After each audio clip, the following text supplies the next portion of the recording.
Amitabh ji, Nagesh Jha sir से बोलें, कुछ तो बोलें, आज बोल नहीं रहे। आगे क्या की शांत क्यों है?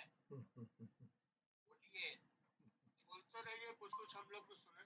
हाँ सर, अच्छा लगता है। आगे हाँ, गुड गुड। हाँ आप बहुत अच्छा काम कर रहे हैं, अच्छा रिकॉर्डिंग कर रहे हैं।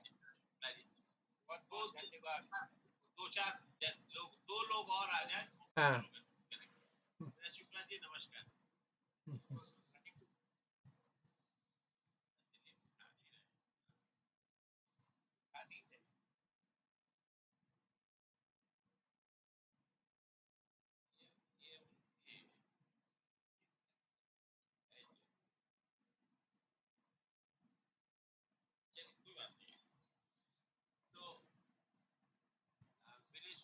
शुक्ला जी आ गए हैं। हाँ सर, आ गए।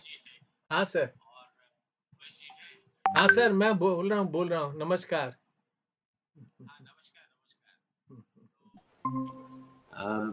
हाँ, अरे बाप रे बाप, वो एकदम उमेश जी की लाइब्रेरी और उनका जो बुक शेल्फ है वो तो व्यक्ति का है कि आप उसको दिखाइए जरा फिर से।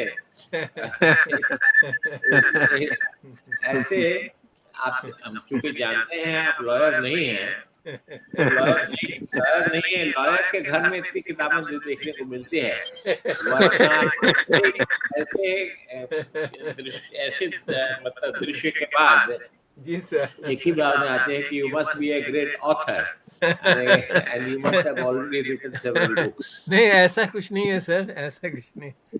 I learned many things from you, sir. No, sir, so many things, how to talk and how to deliver a lecture and how to start the lecture and vote of thank. Many things are very, very important for me also to learn, sir.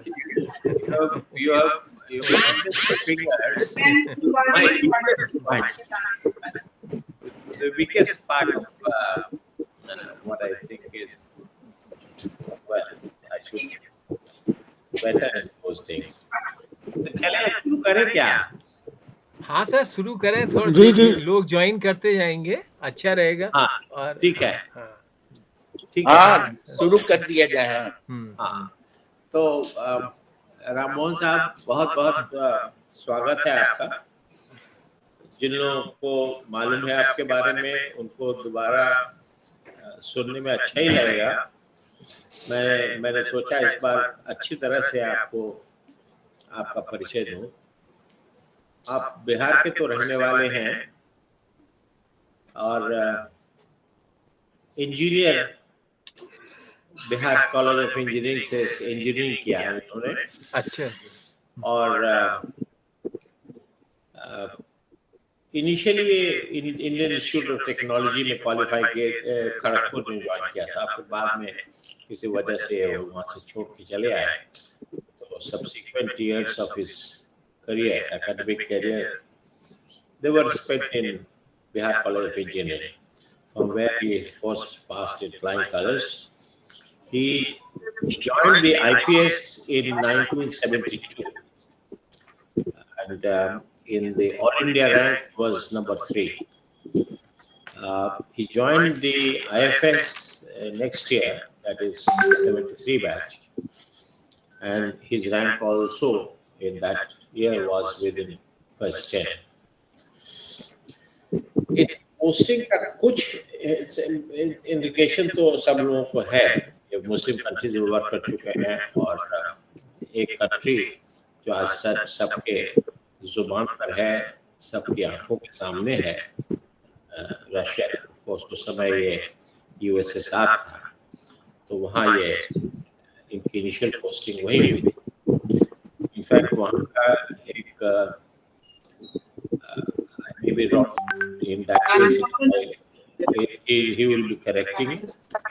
Those were the years in which you must have heard of astronaut Rakesh Sharma and Malhotra. तो इंदिरा गांधी ने कुछ सवाल इन लोगों से किए थे, आपको कैसा लगा ऊपर से हिंदुस्तान? जवाब था, जहाँ से अच्छा हिंदुस्तान हमारा। तो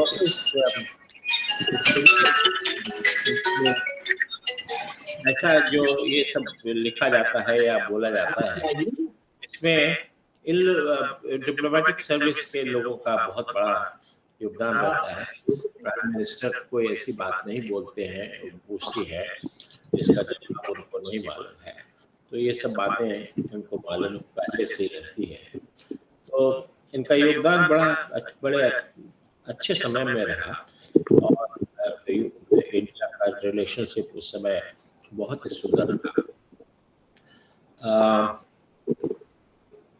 मुस्लिम कंट्रीज में ये काफी दिन रह कर चुके हैं।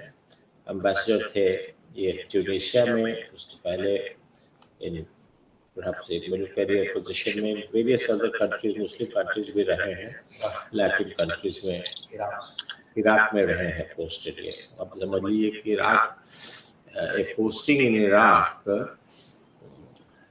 I mean, to me it seems is suddenly being transported to the most ancient part of the world and the enlightened civilization of the world, ऐसा लगता है।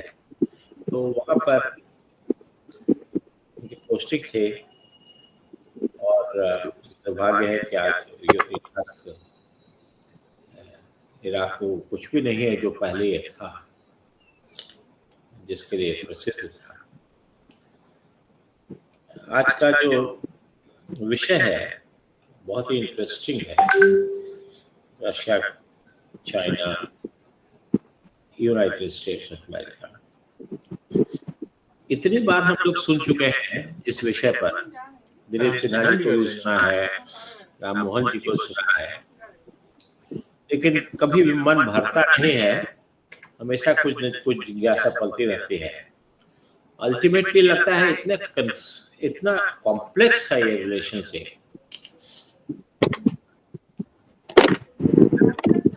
Sometimes one feels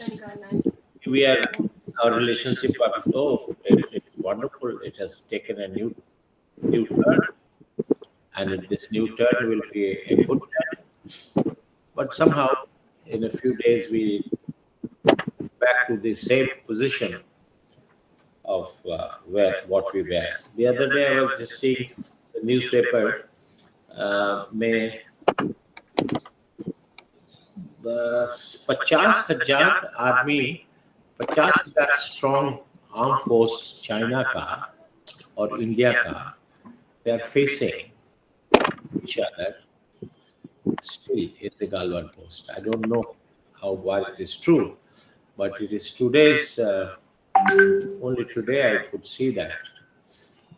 That means in last 4 years, 5 years, we have made practically no progress in withdrawal of the forces.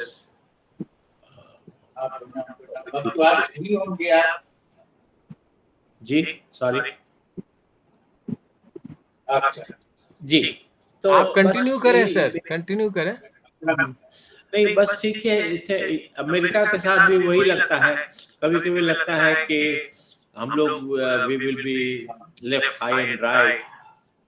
कुछ ऐसा हो जाए turn, the Americans and the Chinese probably may shake hands and together they will show us the thumb. ऐसा कभी, ये सबकी बात नहीं मैं कर रहा हूँ, मेरे मन में कभी कभी ये डर पैदा होती है।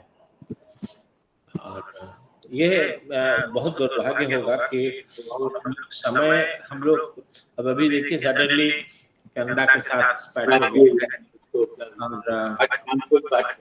कुछ लोग कहते हैं कि दिस में probably affect our relationship with USA. Whatever. Canada तो आज का विषय नहीं है, लेकिन इस पर थोड़ी बहुत दिखाई सकती है राम जी कि ये सिचुएशन बदल रहा है, तेजी से बदल रहा है। और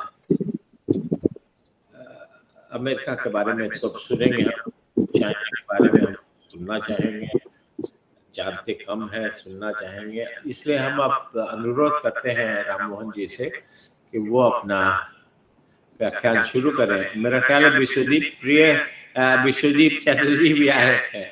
जी हाँ, जी हाँ विश्वजीत जी, सर, जी हाँ। और मणि किशोर आपको, दास साहब भी आ गए। हाँ विश्वजीत चैटर्जी, बहुत अच्छा लगा। हम्म। और सुना आप, your there is a homecoming for you, for us, I mean for you, is that right, Vishwadeep ji? Ranjan ji, sorry, Vishwajeet Chatterjee welcome. Vishwa Ranjan। Mani Kishore Das ji भी आ गए हैं। अच्छा चलिए Yes, sir. Vishwajeet. Thank you. Actually, it slipped off from my mind. Then suddenly I noticed, and then I logged in. अच्छा okay, but most welcome, most welcome. बहुत अच्छा लगा, आप जब आ जाते हैं तो रोशनी हम लोगों की एकदम बहुत अच्छा लगता है। Thank हाँ, you. विश्वजीत, जी अब हम हाँ स्टार्ट औरों के करते लिए, हैं। हाँ औरों के लिए मैं जस्ट एक सेकंड और लूंगा। विश्वरंजन चैटर्जी हम लोगों के बहुत ही अच्छे मित्र हैं। टाइम्स ऑफ इंडिया में ये he was head of the HR wing, and of course, as a matter of fact, a lot of business relations. And then he started on his own in Delhi. So we should. So now over to Mr. Ram. Thank you. जी thank you very much. हम शुरू करते हैं India American relations के, क्योंकि आज सबसे ज्यादा चर्चा में यही है और काफी इसमें हिडन फैक्टर्स भी हैं एंड ओपन फैक्टर्स भी हैं। बैकग्राउंड में हम जाते हैं कि 1850 से लेके 1950 तक एक कॉन्सेप्ट था व्हाइट वेस्ट। बाद में उसको मॉडिफाई किया गया इंग्लिश स्पीकिंग व्हाइट वेस्ट। इसने डोमिनेट किया वेस्टर्न पॉलिटिक्स को। वेस्टर्न पॉलिटिक्स सबसे ज्यादा इंपॉर्टेंट था, तो दे dominated the world political system और डिप्लोमेटिक सिस्टम। ये 1950 में जाके अमेरिकन जो total control of international politics था, वो उस पर डेंट लगा। नए नए पावर्स आए, जो इफेक्ट पावर्स तो थे लेकिन इफेक्टिव होने लगे, राइज करने लगे। इंडिया, पता नहीं इंडिया की क्या पॉलिसी रही। इंडिया भी बहुत ज्यादा सबॉर्डिनेट हो गया ब्रिटिश सिस्टम से, और हमारे जो उस समय के लीडर्स थे, they did not think beyond the white west philosophy. इसीलिए पाकिस्तान का क्रिएशन, इंडिया का unnecessary border issues with China, alienation of India with the rest of Europe, ये सब इंडो अमेरिकन या इंडिया वाइट वेस्ट अफिनिटी के कारण हुआ। अब हम उस पर बाकी हम नहीं जाएंगे कि क्या क्या हुआ, लेकिन present condition, let us talk about 2020 onwards. America में एक बहुत बड़ा ऑर्गेनाइजेशन है, I think the world's largest bureaucracy, central intelligence agency है। करीब 2 लाख आदमी काम करता है। जैसे हमारे यहाँ IBM रॉ में सब मिला जुला के 10,000 हैं, वहां पर CIA में 2 लाख आदमी काम करते हैं। क्या करते हैं, यही आप लोग जानना चाहेंगे। उनका यह है कि जितने कंट्री हैं दुनिया में, उनका बेस वो जानते हैं, आप कैसे अफेक्ट कर सकते हैं बेस। यही CIA का सबसे बड़ा इम्पोर्टेंट काम है। अभी तक CIA जो है उसको डीप स्टेट भी कहा जाता है अमेरिका का। प्रेसिडेंट जहाँ रिपब्लिकन का हो या डेमोक्रेट का हो, लेकिन CIA एंड द पेंटागन जो यूनिफाइड ऑर्गेनाइजेशन है, they control the American politics and to a large extent American economy. फिलहाल पिछले 2-3 सालों में अमेरिका का एक शिफ्ट आ गया है। इंडिया को अभी तक वो subordinate, easy to handle country समझता था, लेकिन आई थिंक 2019 के बाद अमेरिका को बहुत शॉक मिला जो इंडिया को, पता नहीं फोन आ रहा है, सॉरी। फोन तो 4 कंटिन्यूअस बजते जा रहा है, फोन पता नहीं कहाँ। कर लीजिए, बात कर लीजिए सर, बात कर लीजिए। नहीं नहीं, उसको ब्लॉक। तो ये हुआ है कि अब अमेरिका ने इंडिया के बारे में अपना पॉलिसी रीथिंक करना शुरू कर दिया। अभी जो कनाडा का जो प्रॉब्लम देखे हैं, ये तो अमेरिकन डिक्टेटेड प्रॉब्लम है। Canada is a satellite of America. So whatever Canada does, it is at the behest of America. If not the president of America, it is at the behest of the Pentagon and the CIA. तो India का relations America के साथ apparent जितना friendly है उतना है नहीं।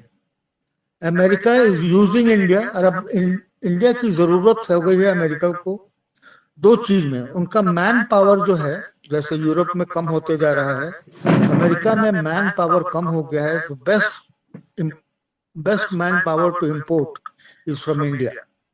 जो इंडिया का वो क्रीम ले जा रहे हैं, सेकंड क्लास या थर्ड क्लास एजुकेटेड पीपल को नहीं, जो बेस्ट एजुकेटेड पीपल इंडिया का अमेरिका जा रहे हैं। और तो बढ़ा दिया, अब तो कह दिया कि अगले साल से 5 लाख वीसा दिया करेंगे इंडियन ग्रेजुएट्स को। तो थोड़ा सा पैराडाइम शिफ्ट हो गया है अमेरिका का। not the CIA and the Pentagon. Pentagon and CIA still wants to dictate India to do what it wants India to do. उनका सबसे बड़ा फेलियर हुआ ये यूक्रेन वॉर में, जो इंडिया को काफी परसुएट किया गया था कि पार्टिसिपेट नहीं भी कीजिए, लेकिन जोर से रशिया को कंडेम कीजिए, लेकिन इंडिया ने नहीं किया। तो इससे, क्योंकि रशिया इंडिया जो है वो वेदर प्रूफ फ्रेंड्स है। बरसात आए, भूकंप आए, बिजली कड़के, लेकिन इंडिया एंड रशिया का दोस्ती ठीक रहेगा। इसलिए अमेरिका जो है सो इंडिया के साथ अब बहुत केयरफुल हो गया है।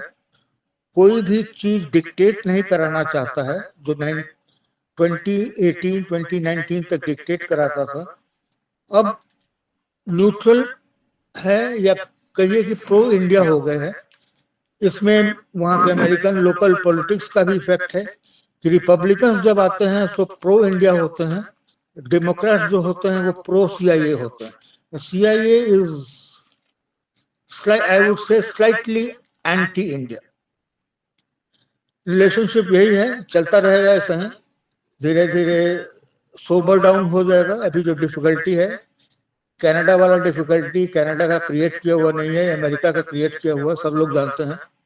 अब उनको अमेरिका को धक्का तो लगा है, उसको वो मेंड करेंगे। अमेरिका बड़ा फ्लेक्सिबल है। Whenever they find themselves defeated, they find other ways to achieve the zenith, मतलब फिर से कंट्रोल करना शुरू कर देंगे।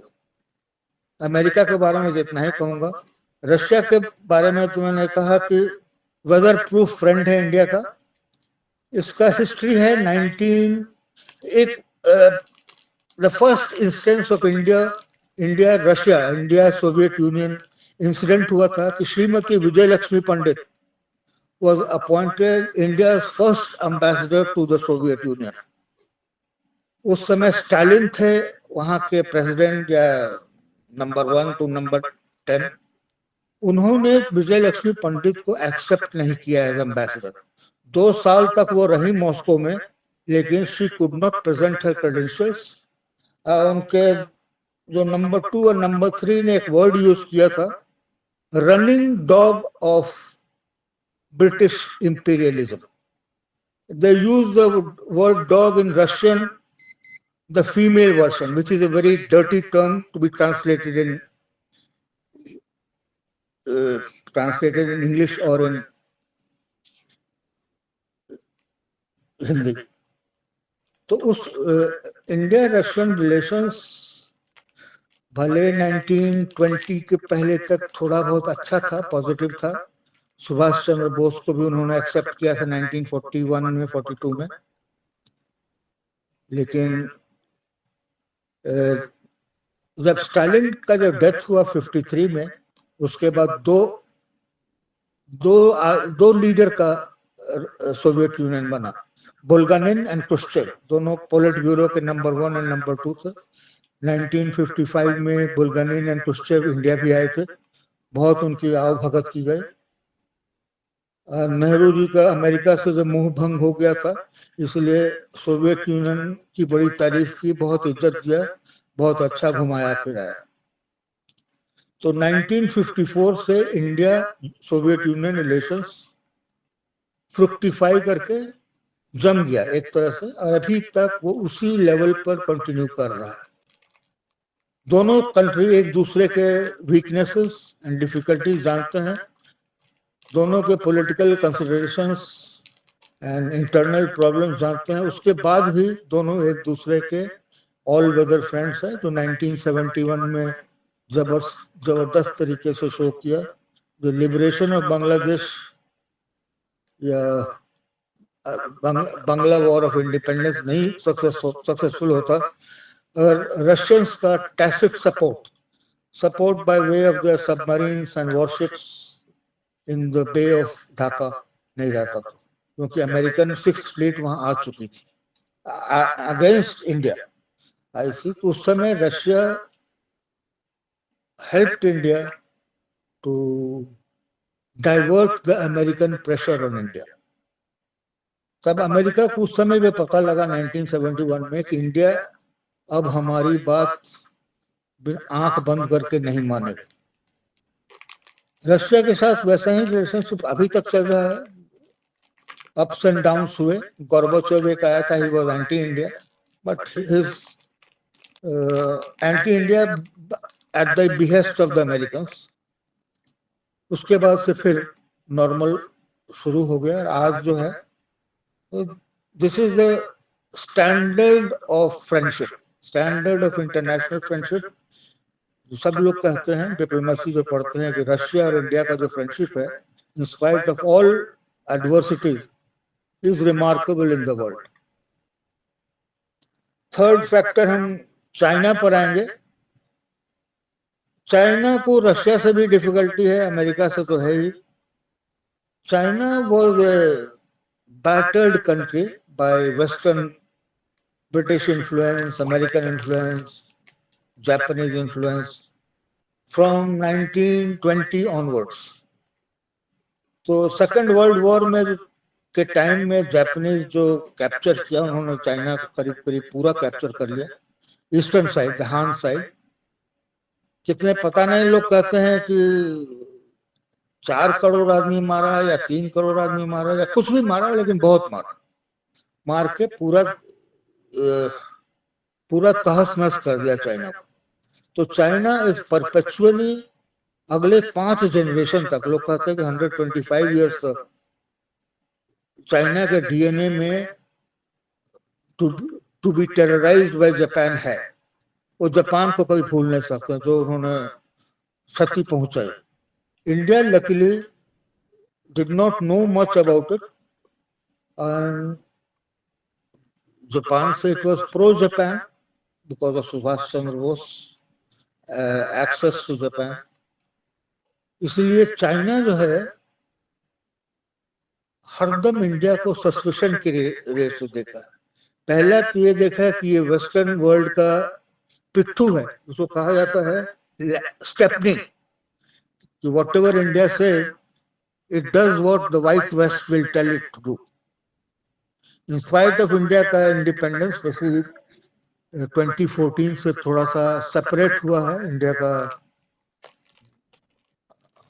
ग्रेविटी टुवर्ड्स द वेस्ट थोड़ा सा डाइल्यूट हुआ है। अभी भी चाइना को विश्वास नहीं होता, क्योंकि चाइना को 14 कंट्री से बॉर्डर डिस्प्यूट है, ऑल्दो सिर्फ 11 कंट्री से उसको बाउंड्रीज है। लेकिन ये भी वर्ल्ड का एनिग्मा ही है कि 11 कंट्री से बाउंड्री है, लेकिन 14 कंट्री से उसको बॉर्डर डिस्प्यूट है। इसीलिए China is very scared.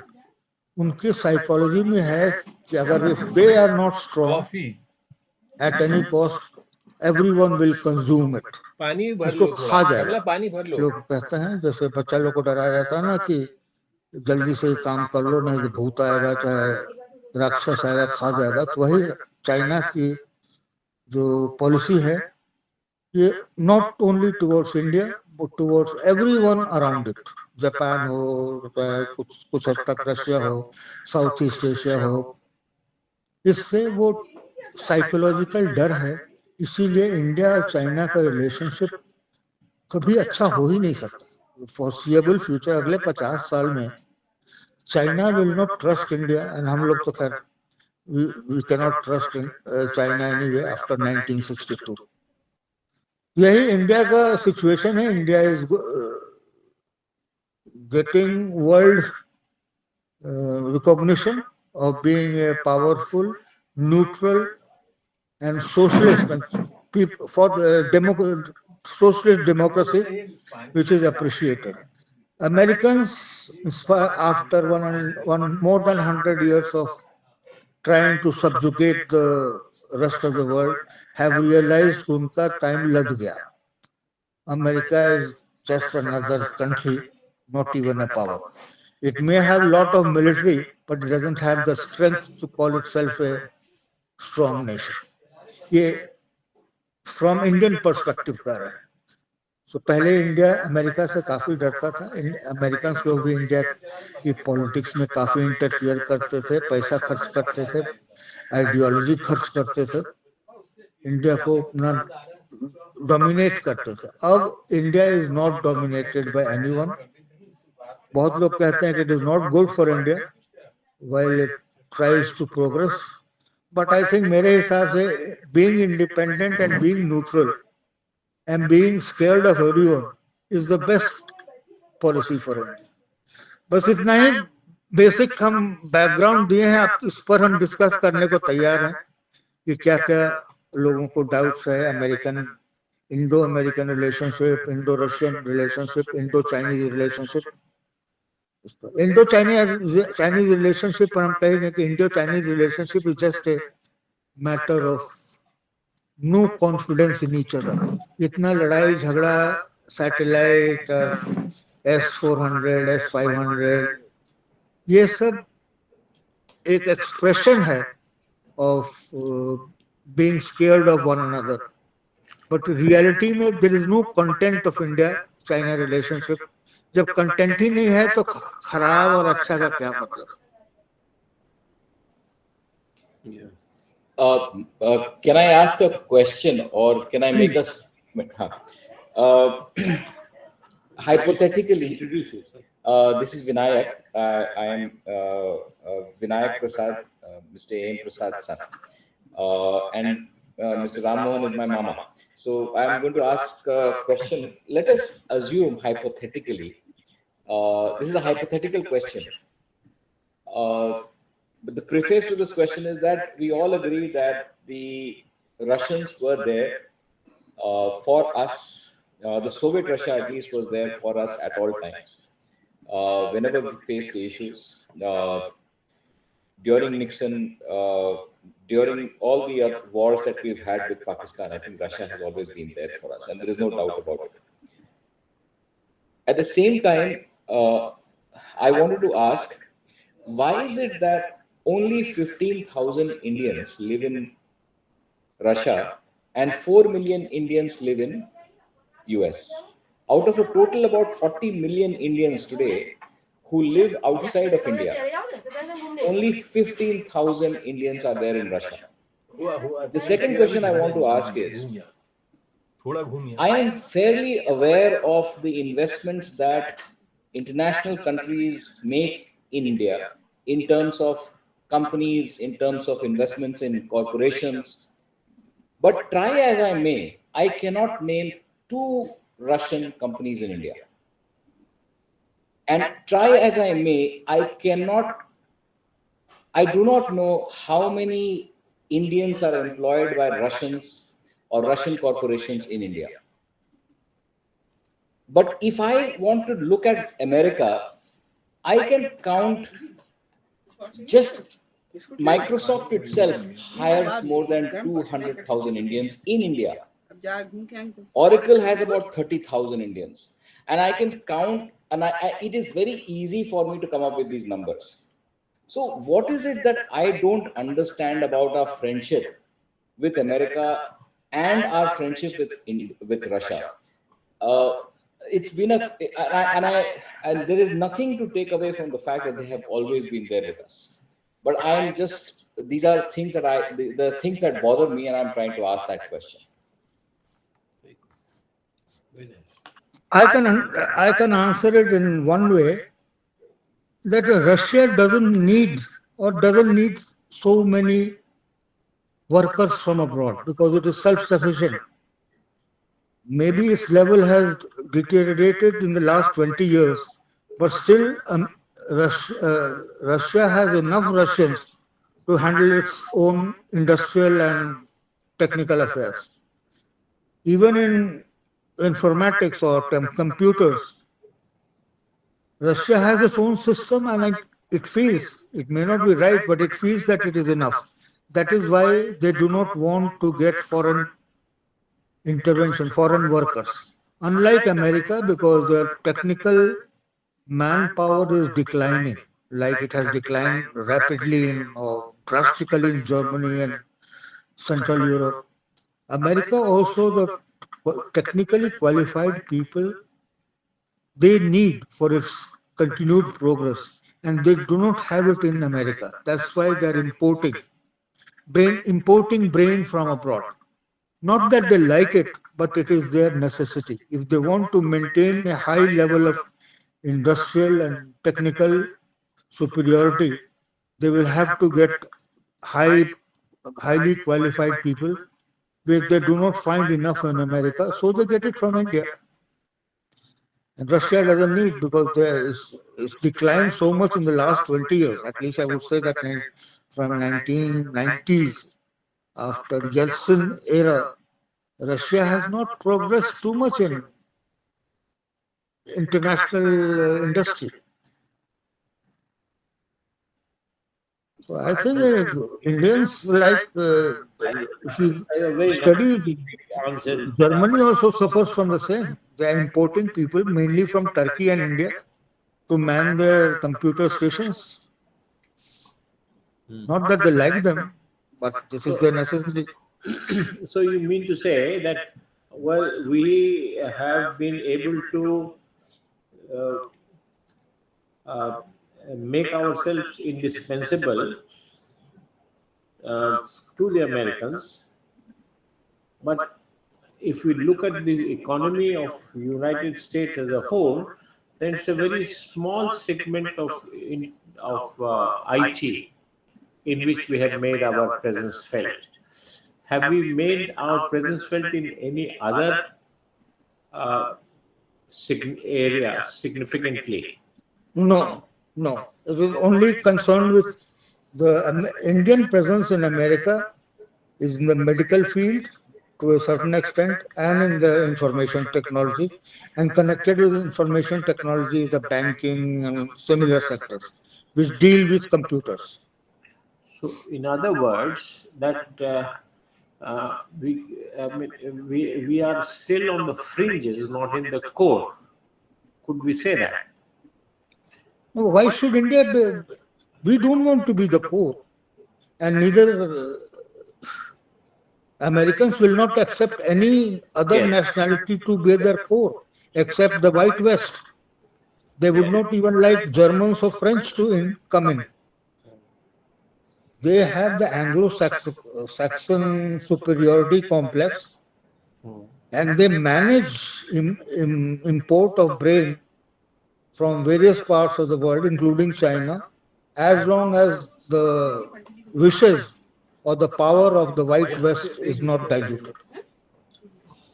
And Dilip Sinhaji, if Amitabh ji, on your behalf, I'm taking liberty to invite Mr. Dilip Sinha's Sinha comments. sir, welcome. Welcome, Mr. Dilip Dilip Sinha knows sir. everything much better. No, it's all right. Nobody needs to know much better. It's a question of knowing from each other. No, thank you, thank you. Sorry, I couldn't hear your presentation. Ramonji The question which was raised by Mr. Vinayak Prasad. No, Vinayak raised a very valid, very pertinent question.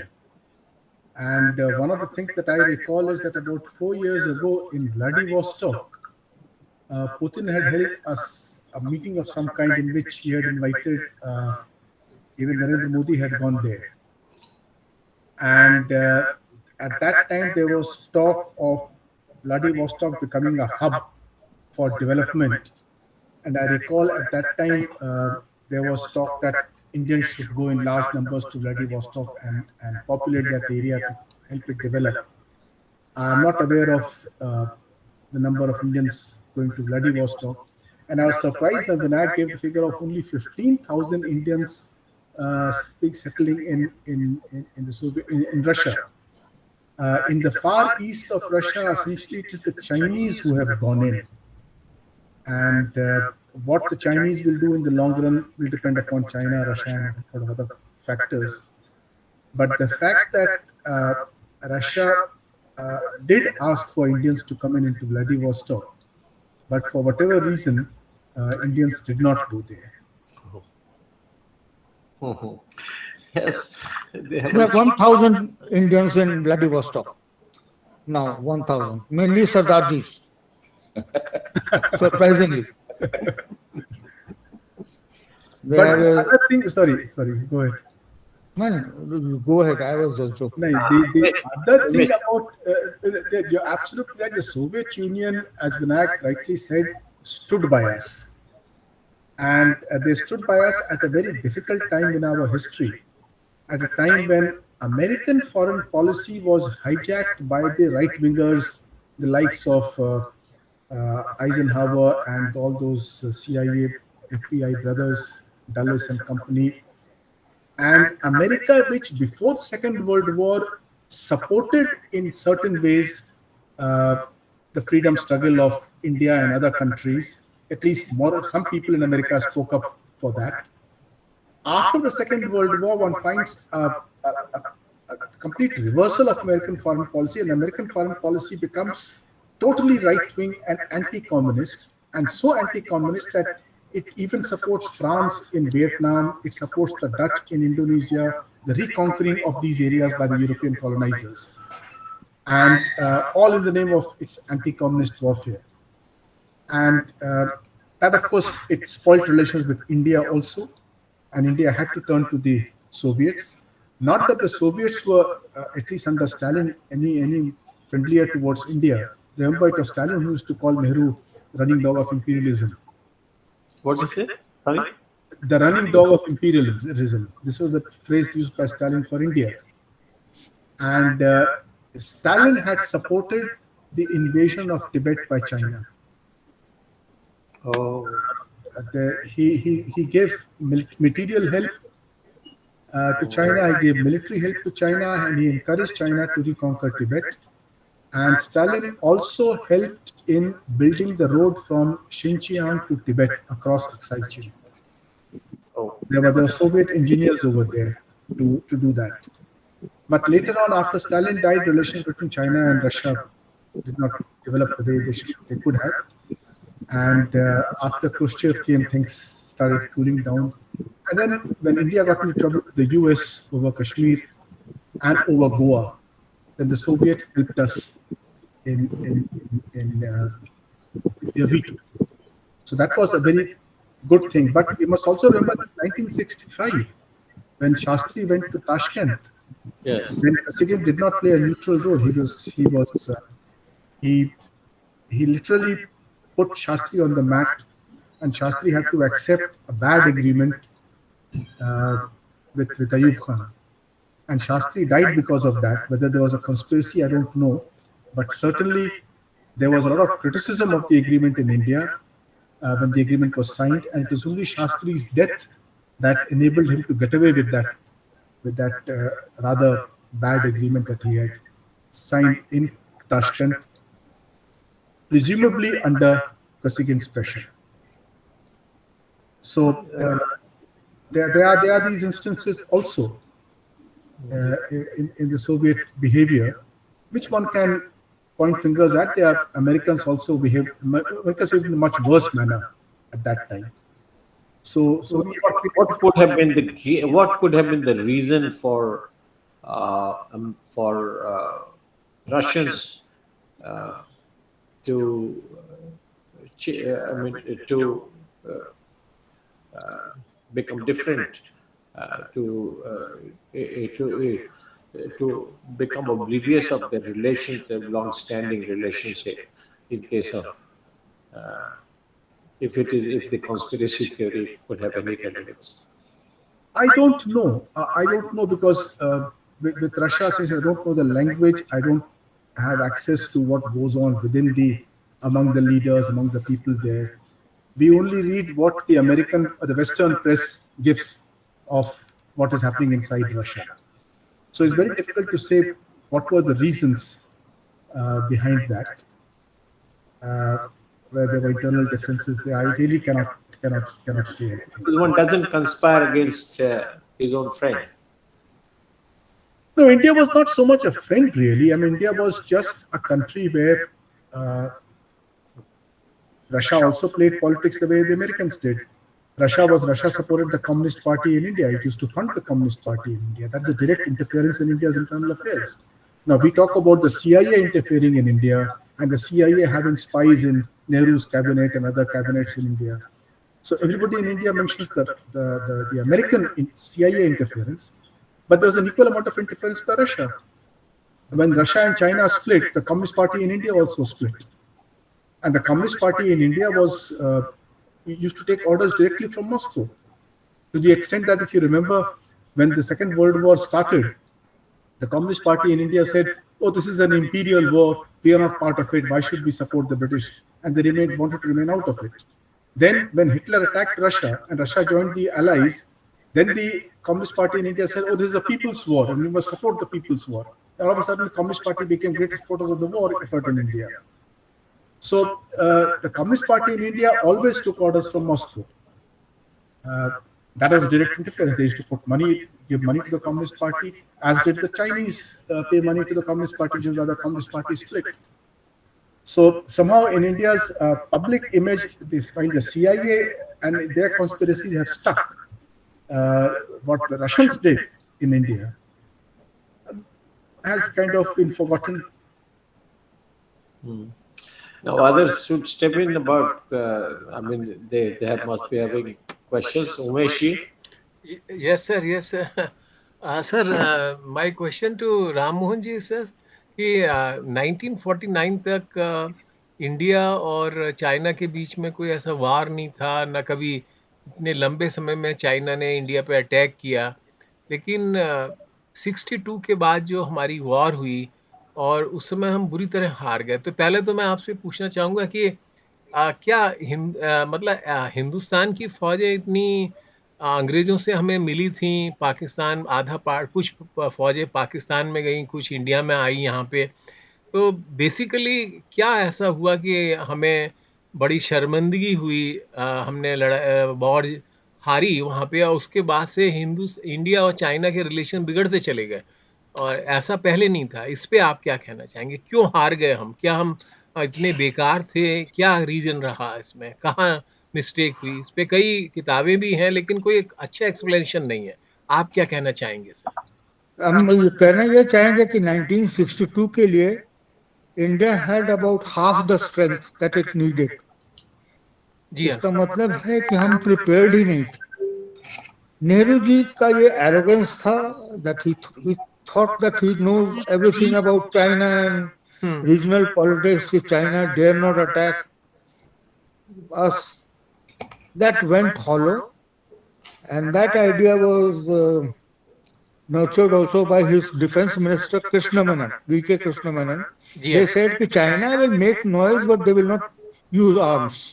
Oh! I see. This was a wrong philosophy conspired between Nehru and Krishna Menon, which led us in. And that time, if you notice, most of the army people were the senior most army people were Second World War recruited, or they had come into existence at Yeah. that time, and they had not been trained properly.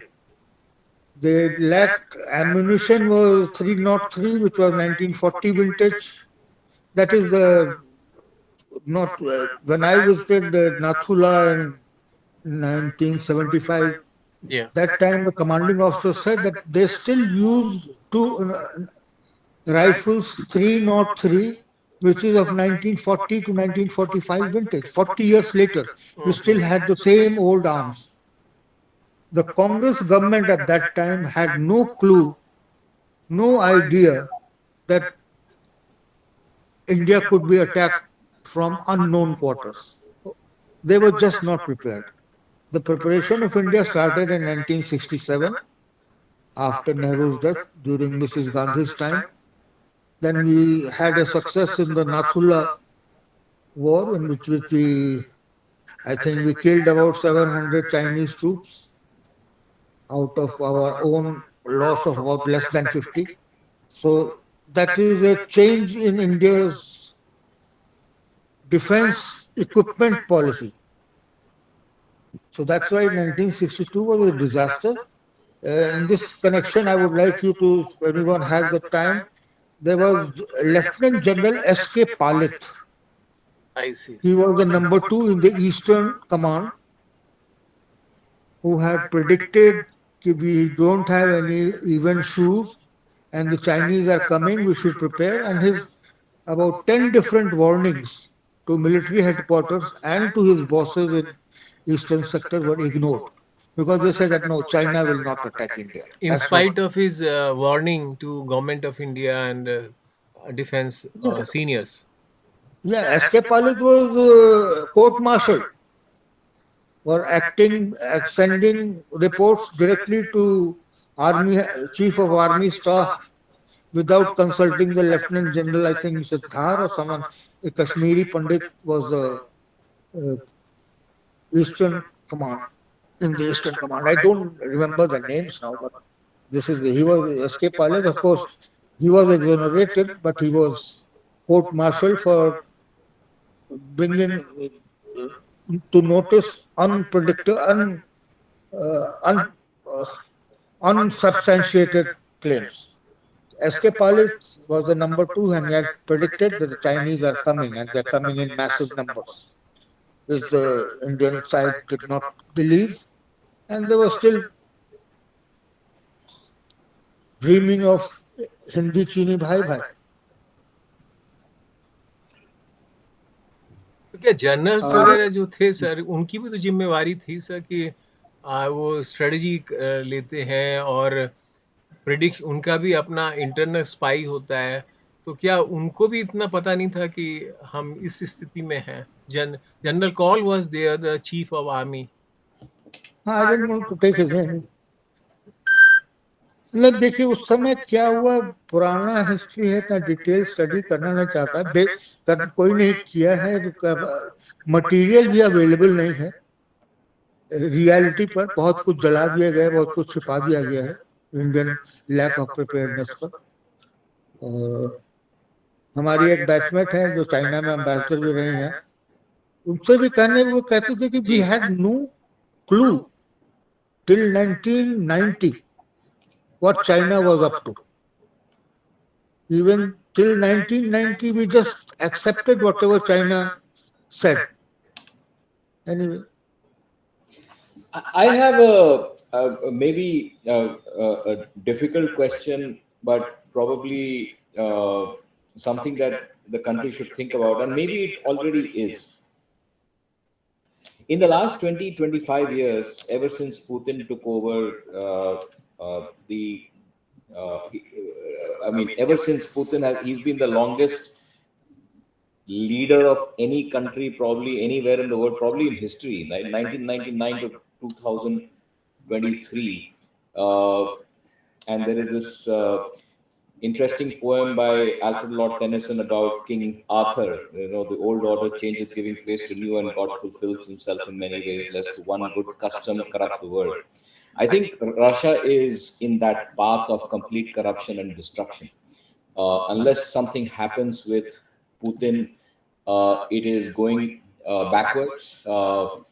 Russia was as big as India 20 years ago in terms of GDP. It is still $2 trillion, and China and India have been growing rapidly, although China completely astounds me as how quickly it is growing. The question that I want to ask is, does it make sense for us to continue to be part of supporting a Putin? Because I don't think we are supporting Russia. We are only supporting Putin. And is that the right way to think about it? That's a question that I have. No, I think, Vinayak, you are completely mistaken. India doesn't support Putin. It supports the Politburo of the central leadership of Russia, which is absolutely pro-India. Putin has to follow the directives of that central Politburo. See, Even if someone comes after Putin, which may be any time soon, the India-Russian relations will remain the same. It will remain the same way it was with the Soviet Union, and it will continue. It's a weather-tested friendship because we don't have to lose anything. In this Russian-Indian friendship, both the countries have to gain. No one has to lose anything.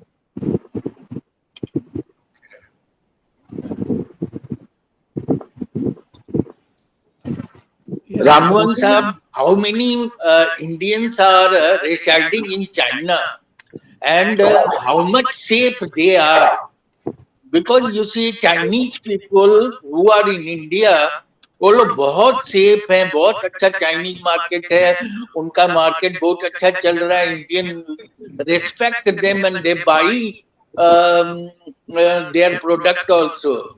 तो क्या China में भी Indian market है? क्या जी China जी के जी लोग अब देखिए, एक पाकिस्तान में देखिए कि हिंदू की जनसंख्या बस 2% रह गई है. मतलब उन लोगों को मार दिया गया या कुछ कर दिया गया वहां से. और even Muslim peoples, Pakistani peoples wants to come to India, they want to be Indian citizen, लेकिन वो गाली देते रहते हैं. और चाइना में पता नहीं चाइनीज लोगों का जितना इज्जत और जितना ये भारत में हम लोग करते हैं, क्या उतना इज्जत, कितना उतना सेफ चाइना में हमारे इंडियन है? और कितने इंडियन है और उनकी स्थिति क्या है? वो अपने को सेफ महसूस करते हैं? पाकिस्तान तो यहाँ का मुसलमान भी नहीं जाना चाहता है और वहां का मुसलमान भी नहीं रहना चाहता है. तो चाइना में इंडियन कितने सेफ हैं? जी, चाइना में करीब 1 लाख इंडियंस हैं. हिस्टोरिकली 1949 के पहले भी करीब 1 लाख थे. जनरली शंघाई एरिया में थे, और साउथ में कैंटोन, जो बाद में उसका नाम हो गया ग्वांगजाओ, वहां पर है इंडियन सेटल है. काफी दिनों से, पिछले 150 साल से इंडियंस चाइना में थे. इसीलिए कलकत्ता में जो चाइनीज मार्केट देखते हैं, वहीं से आए हुए लोग, शंघाई से आए हुए जो नॉन कम्युनिस्ट थे, वहां से माओ ने भगा दिया था उनको, इसलिए इंडिया में आ गए. अभी करीब जो 1 लाख हैं, जिसमें कि 50,000 चाइनीज सिटीजन्स हैं, they are very safe members of, उनके कम्युनिस्ट पार्टी के हैं. रेस्टोरेंट बहुत सारे हैं. इंडियन जानते हैं चाइना में 600 इंडियन रेस्टोरेंट हैं. अमेरिका में तो पता हजारों हैं, लेकिन चाइना में भी 600 इंडियन रेस्टोरेंट हैं. और हांगकांग के पास एक शहर है शेंजन, नया बना है पिछले 30-35 साल में, जो electronics capital of the world है. वहां पर सबसे बड़ा मॉल है वर्ल्ड में, जहाँ पर कोई भी इलेक्ट्रॉनिक या फोटोग्राफिक या टॉयज आपको चाहिए तो वहां घुस जाइए. 5 स्क्वायर किलोमीटर का एक मॉल है, उसी में सब कुछ मिलता है. वहां पर 10% इंडियंस काम करते हैं. वहां पर 2 इंडियन रेस्टोरेंट भी है उसी market, owned by Indians of Chinese passport. तो इंडिया में इंडियंस जो है चाइना में उनको कोई खतरा नहीं है. They are respected, they are part of the society, जैसे कि इंडिया में है. चाइनीज बहुत है. हमारे ग्रेटर नोएडा में अभी नया एक कॉलोनी 10-12 फ्लैट लेके 200 चाइनीज आ गए हैं. पता नहीं क्या करने आए हैं, लेकिन हाँ, चलाते हैं सब अमेरिकन गाड़ी, एकदम मर्सिडीज चलाते हैं, लेकिन खाते हैं हिंदुस्तानी खाना. ढाबा ढाबा के किनारे भी सब लाइन में लगा, उनको हिंदुस्तानी स्पाइसी खाना पसंद आ गया, वहां पर आ गए, दे फील वेरी सेफ, हाँ, they are happy to do. यहाँ पर बारबेक्यू नेशन एक चेन ऑफ स्टोर्स है, वहां पर आप देखिएगा आधे जितने हैं उसके क्लाइंटेल वो चाइनीज हैं, और क्वार्टर होंगे उसमें कोरियंस, जो यहाँ पर हम ग्रेटर नोएडा के बारे में कह रहे हैं। The Chinese very feel very safe in India, and Indians whosoever there are, half of them are pre-communist days, half of them are post-communist days. They are feeling very happy. I know two families, one in Beijing and one in Guangzhou or Canton, who are very happy. They come to India every year. उनके families बहुत के Chinese husbands हैं या wives हैं, बच्चे भी हैं Indo Chinese. People to people, there is no difficulty, unlike Pakistan. अच्छा।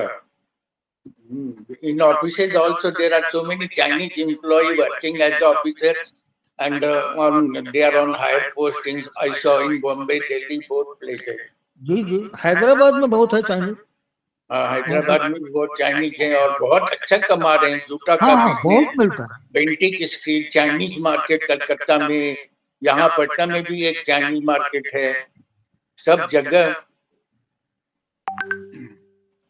हम जहाँ रहते हैं हमको बतलाए ना कि चाइनीज सब जो आ गया पिछले 1-2 साल में, दे आर कैरेक्टराइज। जिसके अगर मर्सिडीज गाड़ी कहीं देखिए ग्रेटर नोएडा में, 90% चांस है वो चाइनीज का ही हो। तो समझ अच्छा। जाइए कि they are very well organise and very rich, I would say, very affluent. और ठाट से ढूंढते। चाइनीज फूड इंडियन बहुत खाने लगे हैं, हाँ, अरे मोमोज, कहा नहीं, चाउमीन। यहाँ पर हाँ, बारबेक्यू नेशन है मेरे घर से 2 किलोमीटर दूर।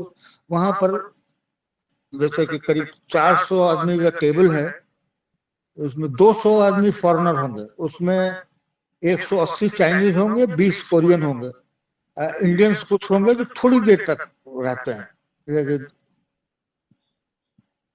It's an expensive restaurant. वहां पर खूब दे एंजॉय देमसेल्व्स। उनको इंडियन खाना बहुत पसंद है, तो दे आर वेरी हैप्पी। देखिए एक क्राइटेरिया था कि if you like the local food, that means the locals accept you. So they are very happy about it. And I think Indians are the same.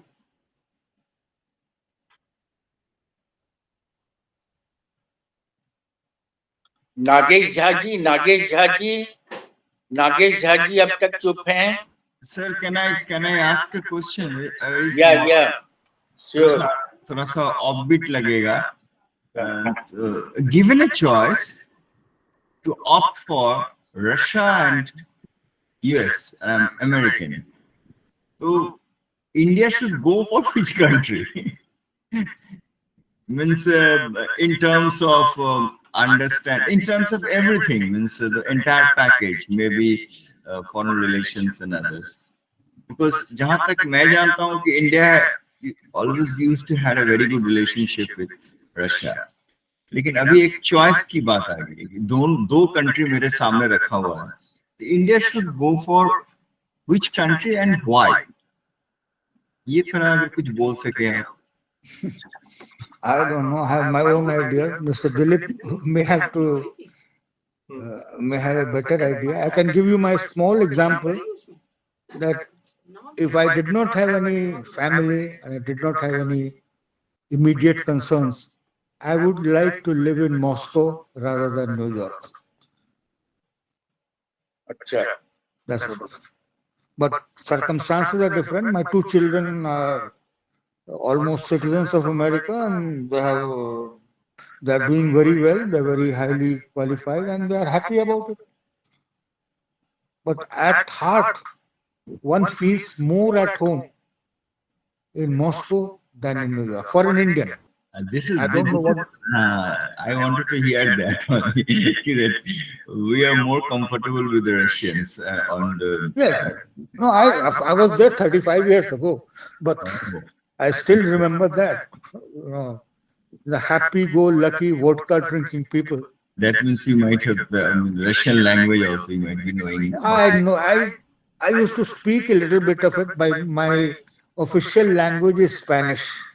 I have Oh, served in 4 different Spanish countries, so that is got into my blood. that is good. Good.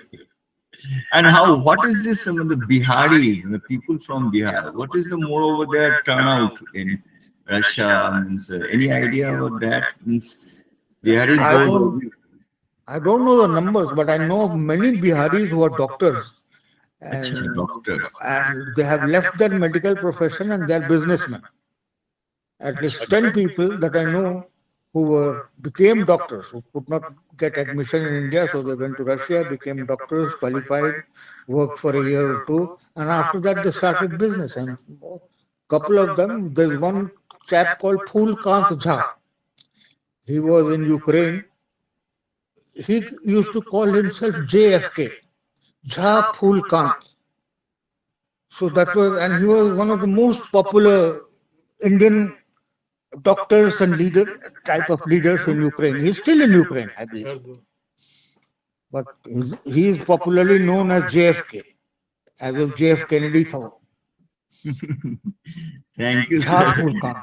And this is something because most of the time, sometimes when I see all this US and Russia and so, it's a little bit I get confused. Because India, as of now, is almost is omnipresent. It's present everywhere. So diplomatically, India should stick to India is something. I think slowly and slowly we Indians are trying to become the leader of this world.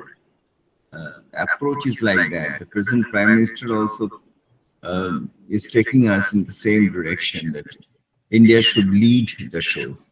So that way, these two countries and everything, and obviously there is no, well, they're non-aligned. Obviously, we are non-aligned, but the inclination, I think, is towards Russia rather than US. This is what you wanted to say.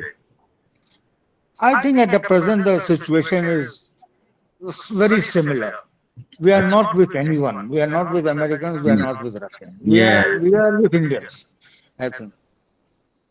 And this is the way. There's a tendency which I noticed in some of my friends that I have, of my batchmates, the arrogance which is creeping into India, especially in foreign policy, which is very bad.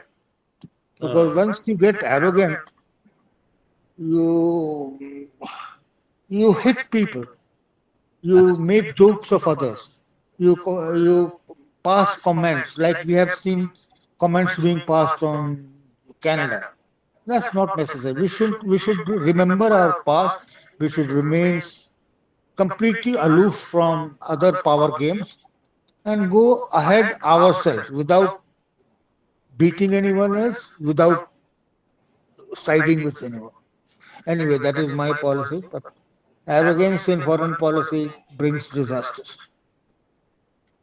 Thank you, sir. Thank you, sir. Sir, my question to Dilip Sinha Saab, sir, can India beat America in economy in the days to come with the existing resources and human resource as we have in India?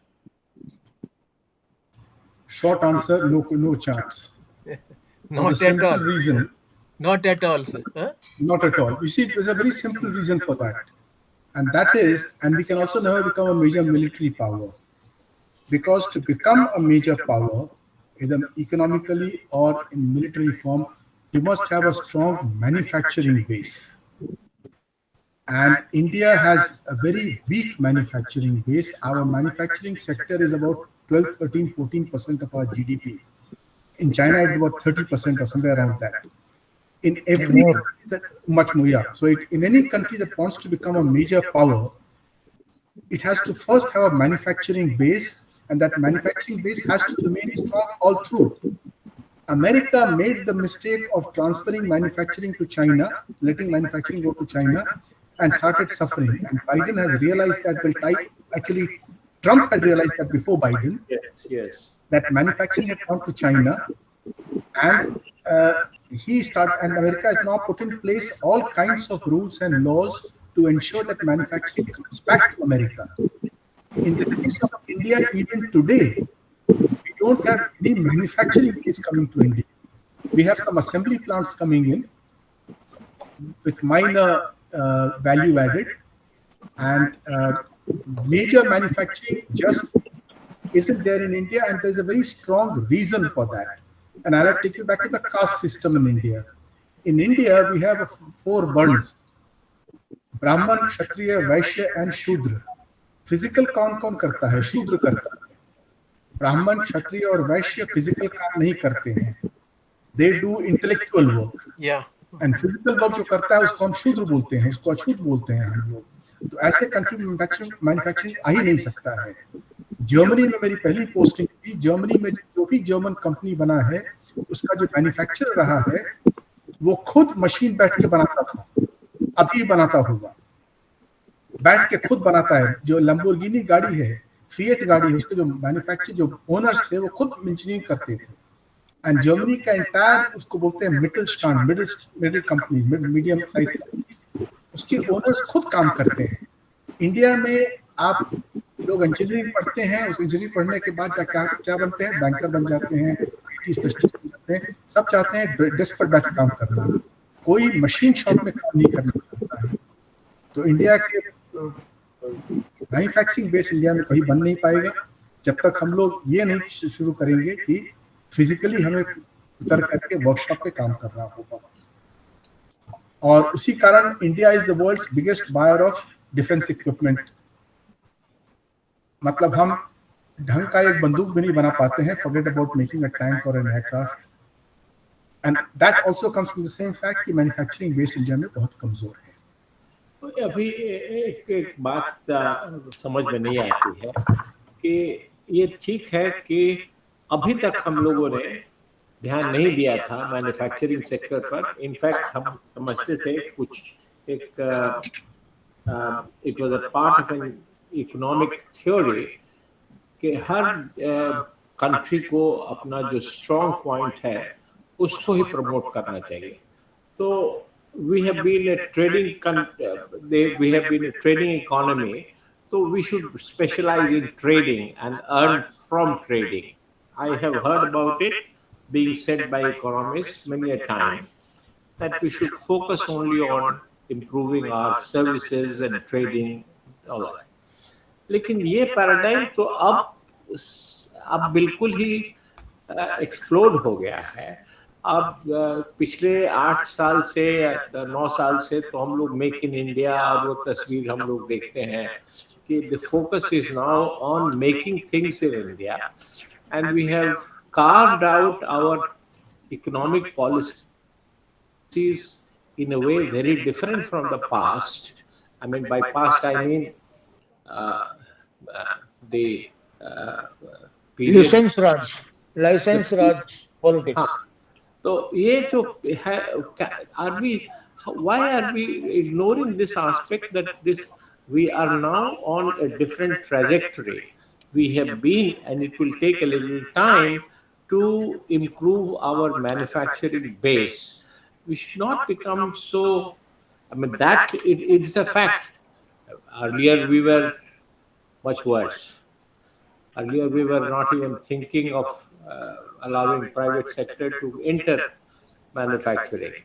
But now at least that part is clear. There is competition, there is open policy, economic policies have changed quietly.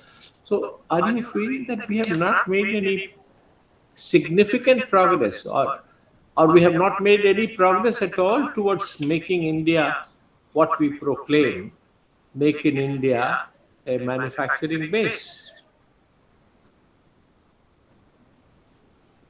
Well, the new policy has been there, put in place, this Make in India policy. There's a PLI scheme that has been put in place. Now we have to see how effective this policy is. And that can be said only after a few years of seeing this policy. In fact, it's a question of survival. Having turned towards manufacturing, and if we are not And in the process, if we become indifferent to our strong points in trading or servicing, then we are nowhere, neither in manufacturing nor in servicing sector. We must not, once we have taken a different route, we must go a whole hog for it. And this is recently, some indications are very clear that now, of course, others might say what they have heard about it, but I have heard that India is going to be a chips making hub of the world. This is the kind of thing uh, that's appearing in the newspapers, and some some very big South Korean, no, Taiwanese, I think. Taiwanese company is coming up for manufacturing chips over here. Now, PLI scheme has also been liberalized, and it has gone out of the few sectors like pharmaceuticals and others. Now it is being opened. So I think there is a very definite shift towards manufacturing in all earnestness. Yes, true.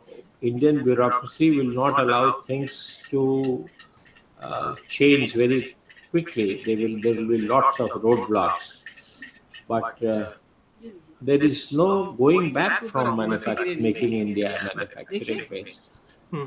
If we are to be independent, if we have to be independent and neutral also, which both of you have been emphasizing, that is a policy which suits India more than becoming a part of a camp. If we are independent of both camps, then we have no choice. Yes, that's all that I had to say about it. Nagesh, huh?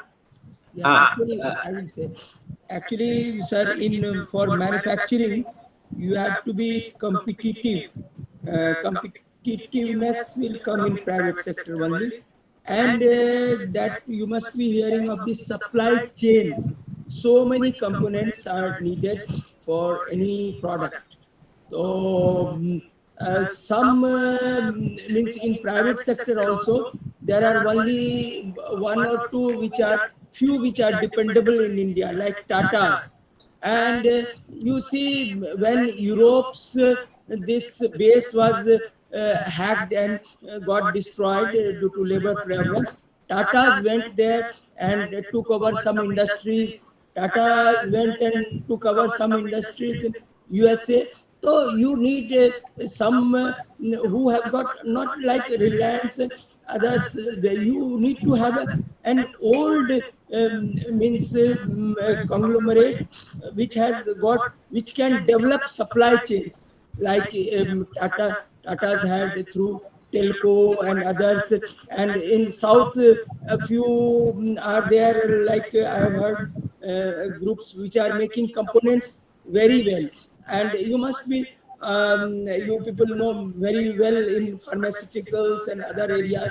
So it is many components and parts are required, and that type of groups are means reliable groups who are have worked very dedicatedly for making products are very less in India. And these things are not very much possible in public sector, that we know. Public sector cannot be competitive. In private sector it can be it can be done. And in private sector of course this new policies, many IT based companies are coming up in India, startups are there.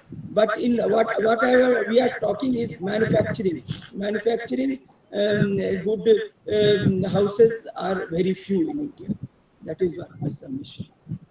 anyway, let's see. Well, Okay.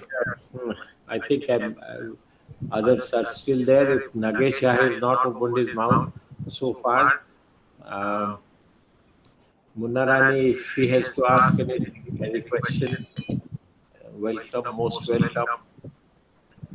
Amitabh ji, if you have something. Okay.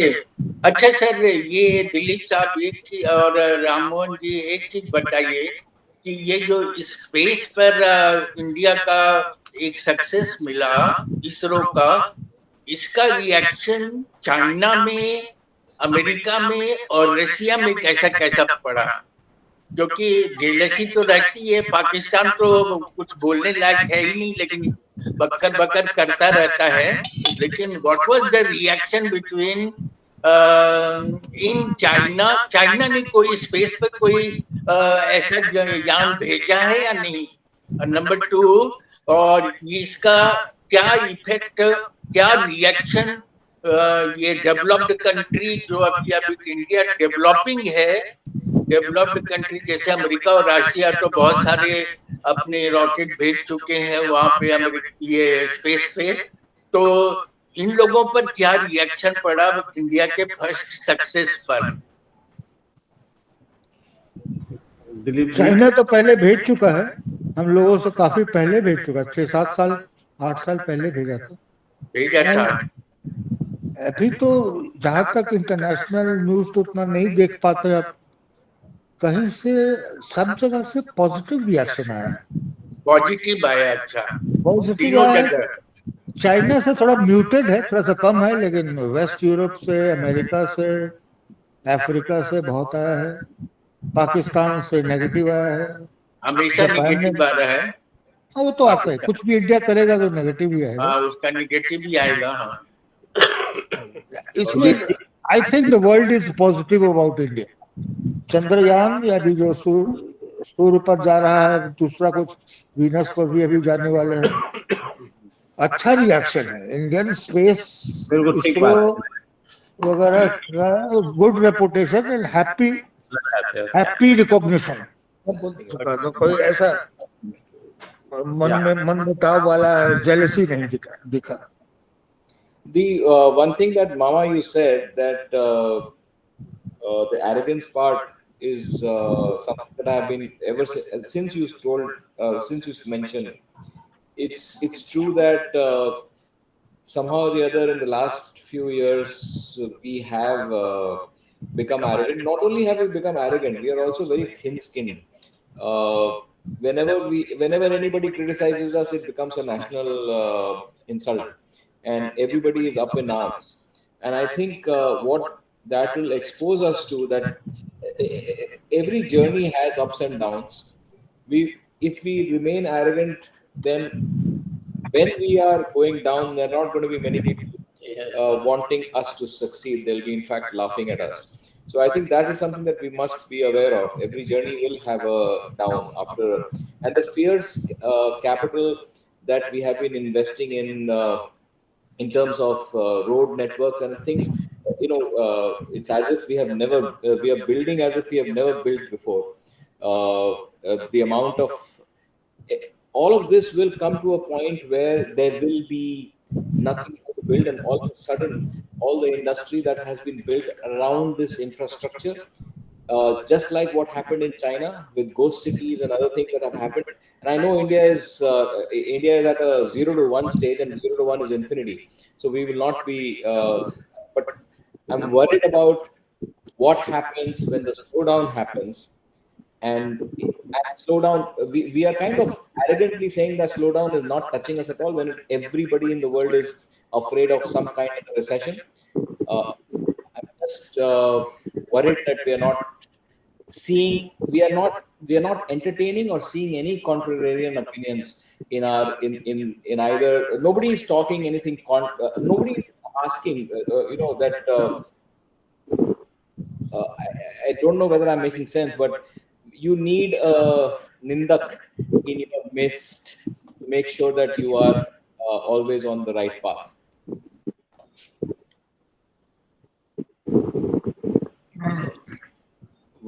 Yeah. Dilip ji.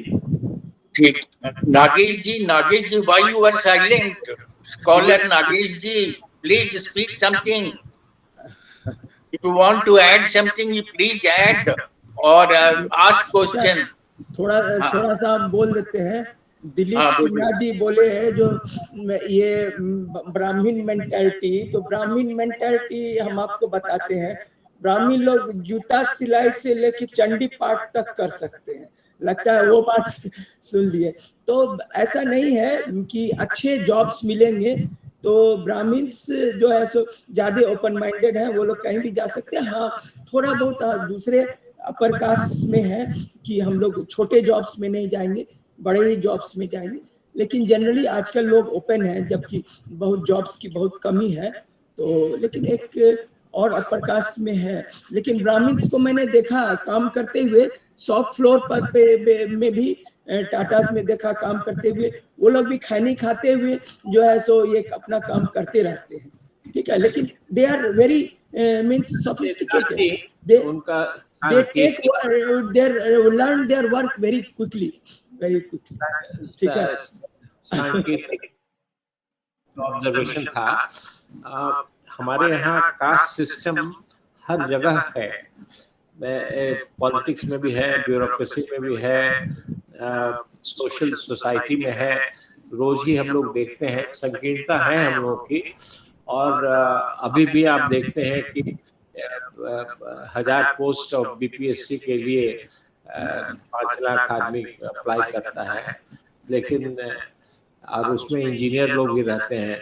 तो ये है बड़ी अजीब सी बात है कि हम लोग एक मुंह से कॉन्ट्रडिक्टरी बात कहते हैं। ये बात सही है कि हम लोगों के यहाँ एटीट्यूड्स डिफरेंट है। वर्क ओरिएंटेड या हार्ड वर्क ओरिएंटेड लोग हर काम को इज्जत से ही एक रेस्पेक्टेबल, हर काम को इक्वल रेस्पेक्ट देना, ये चीज हमारे समाज में अभी तक नहीं आया है। और ये आपको देखने को मिलेगा बाहर जब जाएंगे तो एक लड़का है, लड़की है और रेस्टोरेंट में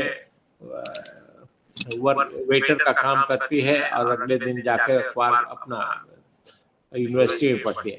अभी मैं सुनना चाहूंगा दिलीप जी से, वो कुछ कहना चाहते थे, कहते कहते रुक गए। थिंक वो कोई पॉइंट था जो किसने कहा था, आई थिंक अमिताभ ने कहा था मैन्युफैक्चरिंग का। हम मैन्युफैक्चरिंग पर एक चीज कहना हम चाहते हैं, अभी इंडिया का मैन्युफैक्चरिंग जो है 10% है, चाइना का 30% है, अमेरिका का भी करीब उतना ही है। जब अगर अमेरिका और चाइना भी रुक जाए तो हम लोगों को उस लेवल तक, इस लेवल तक अमेरिका चाइना को पहुंचने में 20 साल लगे। तब तक अमेरिका और चाइना भी आगे बढ़ जाएंगे। इसीलिए हम लोगों को मैन्युफैक्चरिंग बेस बहुत ड्रास्टिकली ज्योमेट्रिकल प्रोग्रेशन से बढ़ाना पड़ेगा, कैपिटल डेवलप करना पड़ेगा जिसमें इन्वेस्ट हो और मैन्युफैक्चरिंग बढ़ते जाए। जब तक मैन्युफैक्चरिंग हमारा 30% पर नहीं आएगा तब तक हम लोगों का कोई फ्यूचर नहीं, क्योंकि एक भी कोई रिसेशन या कुछ वॉर के कुछ कारण से अगर हो जाए तो इंडिया का भट्टा बैठ जाएगा जिसको कहते हैं। अभी जो है इकोनॉमी है बहुत फ्रजाइल। इसमें एक पॉइंट हम और ऐड करेंगे कि अभी चाइना से इन्वेस्टमेंट बाहर जा रहा है क्योंकि चाइना से बहुत लोग परेशान हैं। तो जो इन्वेस्टमेंट है उसका जो परसेंटेज इंडिया आ रहा है बहुत कम है। Vietnam is getting more investment today than India is. Vietnam India का एक छोटा सा हिस्सा कहिए उसको। तो अभी भी मतलब पिछले 4-5 साल में जबकि इस सरकार की पीएलआई स्कीम आई है, इतने सारे मेड इन इंडिया स्कीम आया, उसके बावजूद इंडिया में इन्वेस्टमेंट वियतनाम से कम आ रहा है। और एक और रिपोर्ट पढ़ रहे थे कि पिछले साल एफडीआई जो इंडिया में आ रहा था वो घट गया है 25%। ये तो बड़ी दुखद बातें हैं बहुत। इसका मतलब ये है कि हम लोग पॉलिसी और इम्प्लीमेंटेशन में बहुत बड़ा गैप है, बहुत बड़ा गैप है। और मैंने सुना है इस बात को, कुछ माने में तो हम लोग के पॉलिसी में भी गड़बड़ी होती है। अब जैसे आप देखेंगे पीएलआई स्कीम जो है वो बना था बड़े बड़े इंडस्ट्रीज के लिए कि जिनको they can afford to make major investment and they will be major beneficiaries also under the PLI scheme. लेकिन एक्चुअल इम्प्लीमेंटेशन में छोटे छोटे यूनिट्स जा रहे हैं और छोटे छोटे units they make good money out of it for themselves and they will disappear. That kind of thing I have heard in pharma industries, may be true of some other industries also. बहरहाल आप लोगों का क्या feeling है, क्या करना चाहिए? Something seminal will have to be done to make a transformation uh, to a, a major major drive towards manufacturing. PLI scheme is just one scheme. Does anything else come to your mind? अभी नागेश जी ने हाथ उठाया है। हाँ बोला, नागेश जी ने हाथ उठाया है। बोलिए नागेश जी। बोलिए नागेश जी, बोलिए नागेश जी, बोलिए। उनका माइक लगता है काम नहीं कर रहा है। माइक काम नहीं कर रहा। नागेश जी बोलिए।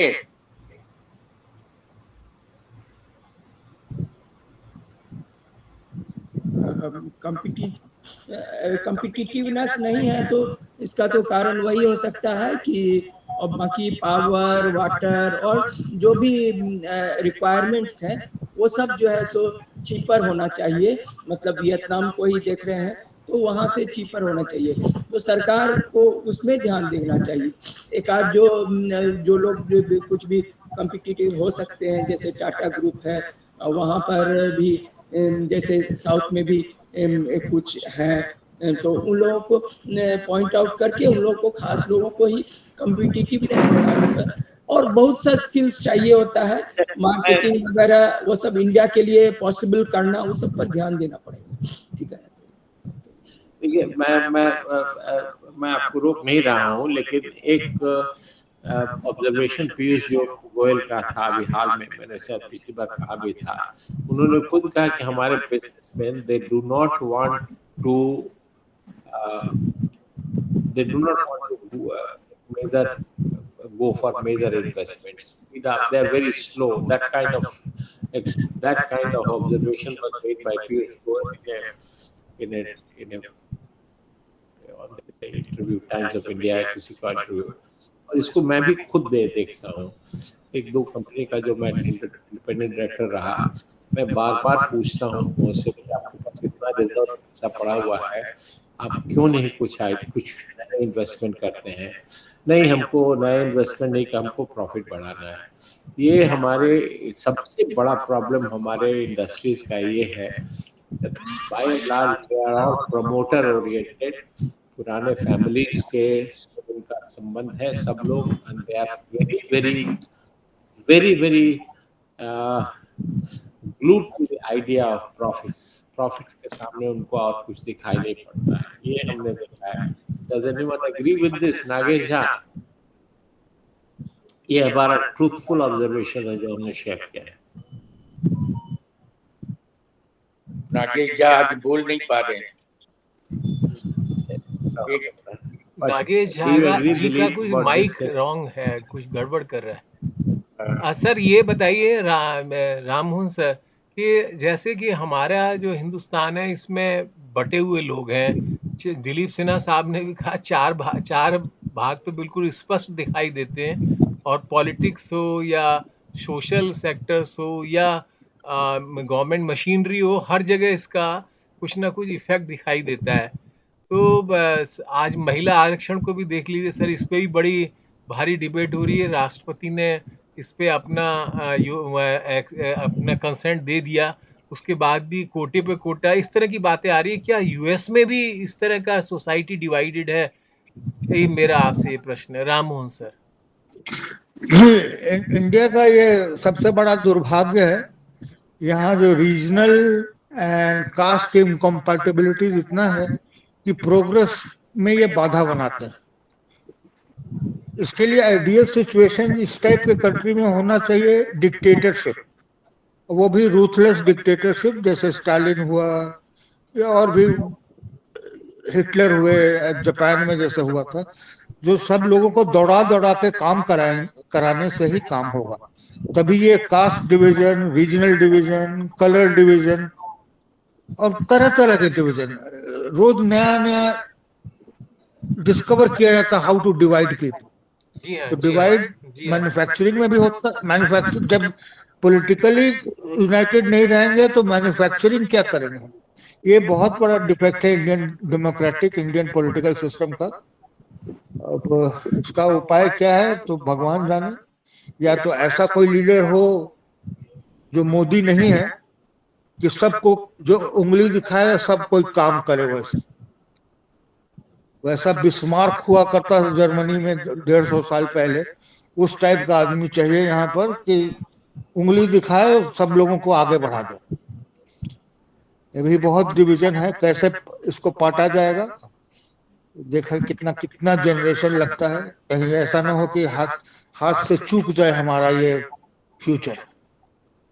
अगर इस तरह से रहा तो बहुत दुर्भाग्य होगा इंडिया का अगले 20-25 साल। अब प्राइवेट सेक्टर को पनपने नहीं दिया जाता है। उनको कैपिटल, एक तो कैपिटल की कमी है और लोकल कॉन्फिडेंस नहीं है। पॉलिटिकल कॉन्फिडेंस मतलब कि उनको ना पॉलिटिकल पार्टीज कॉन्फिडेंस देती है ना वो पॉलिटिकल पार्टीज को कॉन्फिडेंस देते हैं। ये तो डिफिकल्टीज है। कैसे कैसे इसको इम्प्रूव किया जाएगा। मैन्युफैक्चरिंग बेस बढ़ाना है, मनी मोबिलिटी बढ़ाना है, कैपिटल इन्वेस्टमेंट आना है, फैक्ट्री इन्वेस्टमेंट आना है, बहुत कुछ करना है। लेकिन देखें कैसे होता है। डायरेक्शंस ठीक है लेकिन बहुत स्लो है। क्या किसी हाँ, और सर कंट्रीज में, चाइनीज स्पेशली गुड्स यूएस में भी इस बहुत तरह का सारा डिवीजन है सर? क्या जी यूएस में भी क्या इस तरह का डिवीजन है? बहुत हल्का हल्का है। एक सोशल 2-4 क्लास है वहां पर।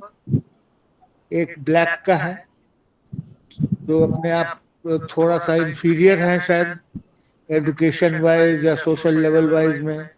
उसके बाद अब अमेरिका में बहुत बड़ा येलो मतलब कि मैक्सिकन पॉपुलेशन और स्पेनिश मिग्रेंट पॉपुलेशन है। They are smart but they are very poor and not very well educated. ये सब है, क्लास डिफरेंसेस हैं। अमेरिका को भी इमिग्रेंट्स चाहिए क्योंकि अमेरिकन लोग जो कोर अमेरिकन जो हैं उनकी पॉपुलेशन तो बढ़ नहीं रहा है, इसलिए उनको वर्क फोर्स के लिए बाहर से ही चाहिए इमिग्रेंट्स। या तो मुस्लिम देश से लाएं जो अभी तक तो रोक के रखे हैं। अभी तक तो लैटिन अमेरिका से ही ले रहे हैं या मेक्सिको से ले रहे हैं। लेकिन आप सोशल आपने डिफरेंसेस तो हैं, अब बढ़ते जा रहे हैं। आपने शुरू किया था, शुरू में ही ये बात नागेश नागेश झा झा जी जी का आ गए माइक हैं। ठीक हो गया सर। सर मेरी आवाज आ रही है अब सर? वो पता नहीं हाँ, आ माइक भी रही है, आ प्रॉब्लम रही था है। कुछ। हाँ सर, मैं कुछ सच्ची सच्ची बातें बता रहा हूँ जो कि आप लोगों के बात, आप इस हाउस के इंफॉर्मेशन के लिए बहुत जरूरी है। नंबर 1 सर, जो हमारा फ्यूचर बहुत ऑप्टिमिस्टिक है। Just I am sharing the facts. जब इंडिया हमारा इंडिपेंडेंट हुआ सर, तो I am a neutral man, हमें नेहरू जी अगेंस्ट कुछ नहीं बोलना है।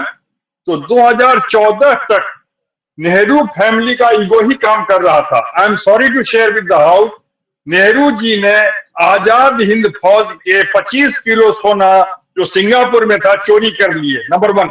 Number 2, I am jumping to Sonia Gandhi.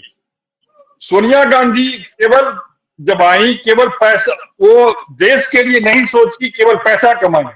वो जो 2008 में जो चाइना का एग्रीमेंट हुआ था, जो अब वो सरफेस पे आ गया है, खुल गया है बात, अगर हमें मालूम है, इसे मैं हाउस को बता रहा हूं कि 185 आइटम्स थे जिसकी सारी MSME, micro small medium industry का सारा आइटम इंडिया में बंद करके चाइना को ही से हमको खरीदना था।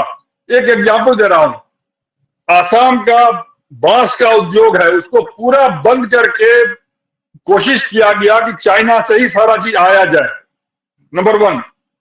तीसरी बात, 2014 के बाद, मैं मोदी जी का फैन नहीं हूं, अंधभक्त नहीं हूं, लेकिन जो फैक्ट है शेयर कर रहा हूं। अब MSME को प्रमोट किया गया है। अपने देश में हमारा अपना बंदूक बन रहा है, जो कि हमारे वार में 2-3 साल लगेगा, वो काम शुरू हो गया, ऑर्डिनेंस। और ये जो सोनिया गांधी थी, मैं नाम लेके बोल रहा हूं, इन्होंने हमारी पूरी इंडस्ट्री को बंद कर दिया ताकि उनको उसका मुनाफा मिलता रहे, जो कि अब बंद हो गया है। तीसरी बात, अभी हमारे एमएसएमई के लिए जो 17 सितंबर को जो इम्प्लीमेंट हुआ है विश्वकर्मा योजना, उसका हिडन एजेंडा यही है सर। और धीरे धीरे गवर्नमेंट ऑफ इंडिया को ये चीज मालूम है, जो मैन्युफैक्चरिंग में हमको आगे बढ़ना है। और अभी जो राम मोहन सर जो बोले वो एकदम सही बात बोले, लेकिन उसके लिए वार पुटिंग जारी है। ये सारी इंफॉर्मेशन गवर्नमेंट ऑफ इंडिया को है और गवर्नमेंट ऑफ इंडिया लगी हुई है। और मैं बहुत ऑप्टिमिस्टिक अपना पर्सनल इंफॉर्मेशन से बोल रहा हूँ, 2024 के बाद आप देखेंगे हर चीज सूट अप करेगा। बहुत सारी चीजें होंगी जो हमें अभी इस फोरम पर बोलना नहीं अच्छा लगता है।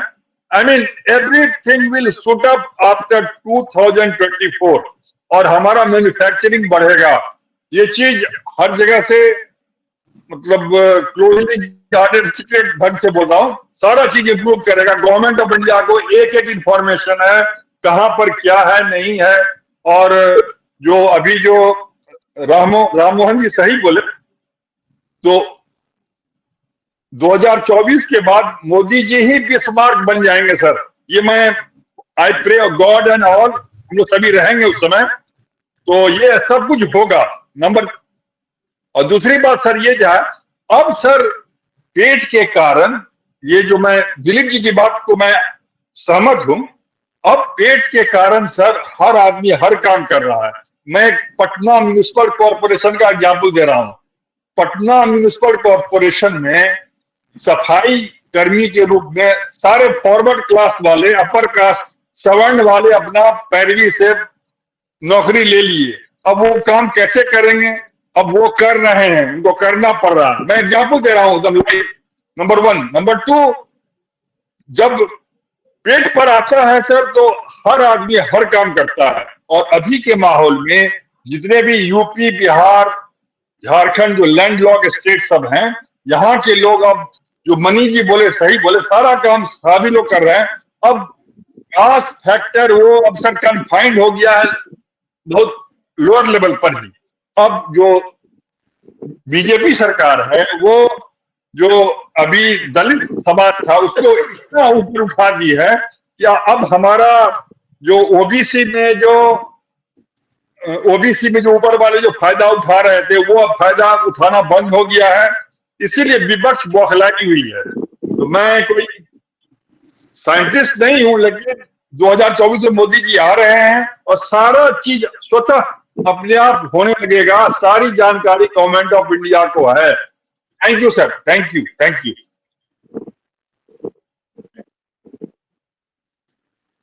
दिलीप अच्छा सर, राममोहन आपसे एक मेरा साहब, क्वेश्चन ये है सर कि आप सर कई विदेशों में एम्बेसडर्स के रूप में रहे हैं, घूमे हैं, तो क्या कोई ऐसा कंट्री आपने देखा जो हिंदुस्तान को प्यार करता हो या इंडियंस को प्यार करता हो?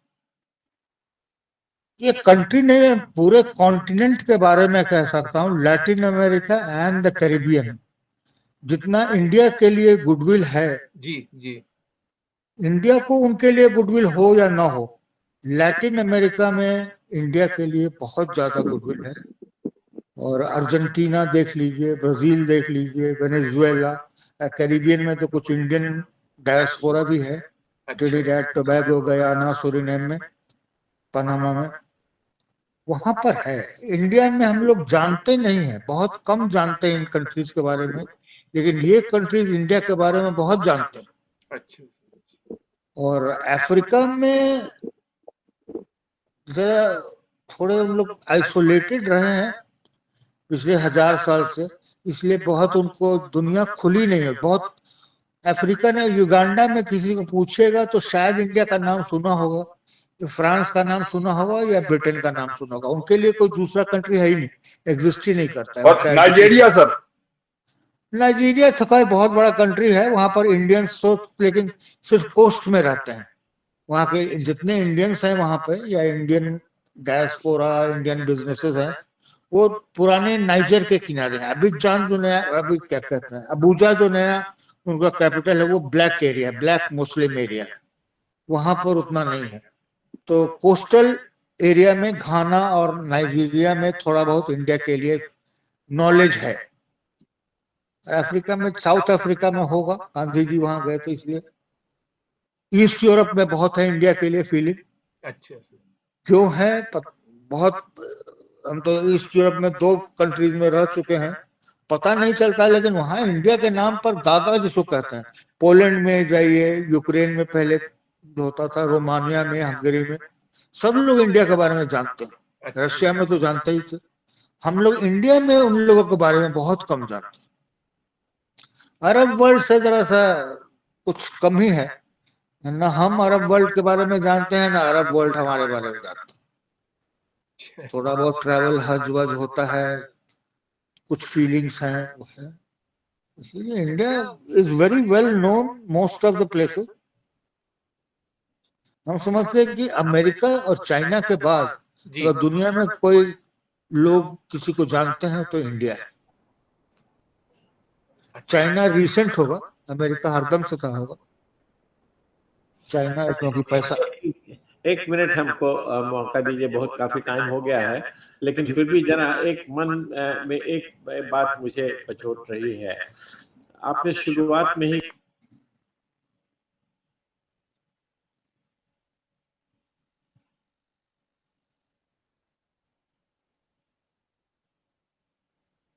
बोलिए सर बोलिए। आपका म्यूट हो गया,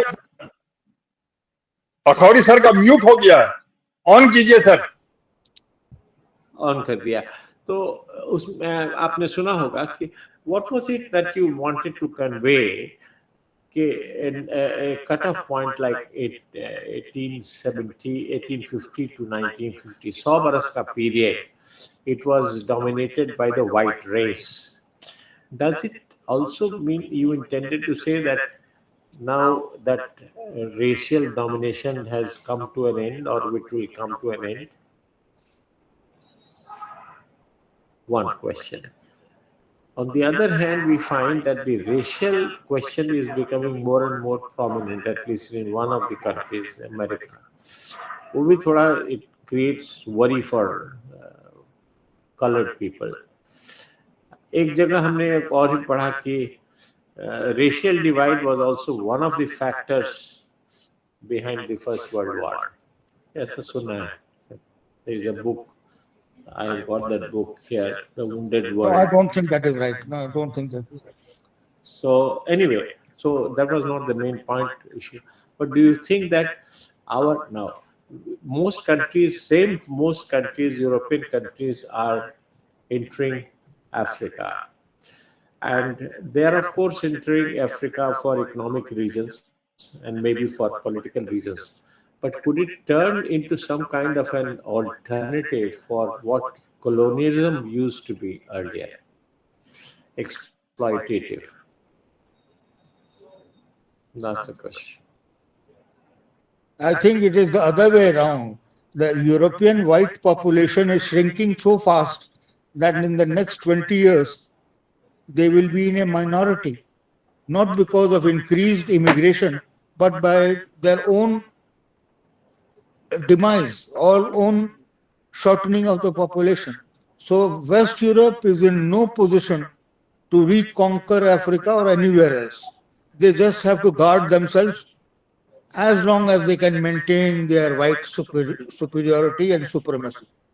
The days are numbered. I think in the next 50, 60, 70 years, Europe is going to be Muslim and black or combination. This is a factor which cannot be challenged. It's logical. America, luckily, is a diverse population.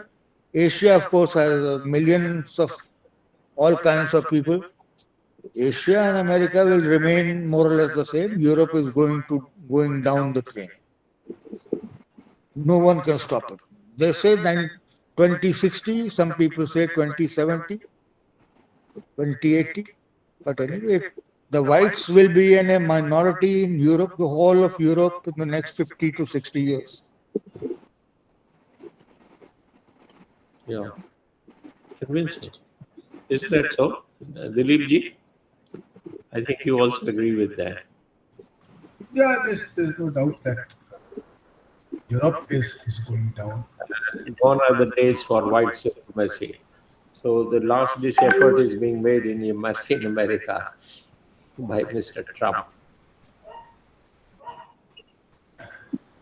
I think अब काफी late हो गया है, या like to चलिए अमिताभ जी, अब आज तो मधुर वाणी और मृदु वाणी अमृत वाणी वाले हमारे मित्र नहीं हैं, तो आप ही आपके ही मुंह से आशीर्वाद सुन लें, आपके मुंह से ही आशीर्वाद सुन लें। हाँ, बहुत अच्छा, हमारे बहुत मुंह से अच्छा, तो वेरी ये गुड। है कि बहुत सुंदर व्याख्यान हुआ श्री राम मोहन जी का, बहुत ही ज्ञानवर्धन हुआ। दिलीप जी आ गए बीच में, शुरू में नहीं आए थे, तो उसका उनके आने से और भी खुशी बढ़ गई, और उम्मीद है कि आगे भी वो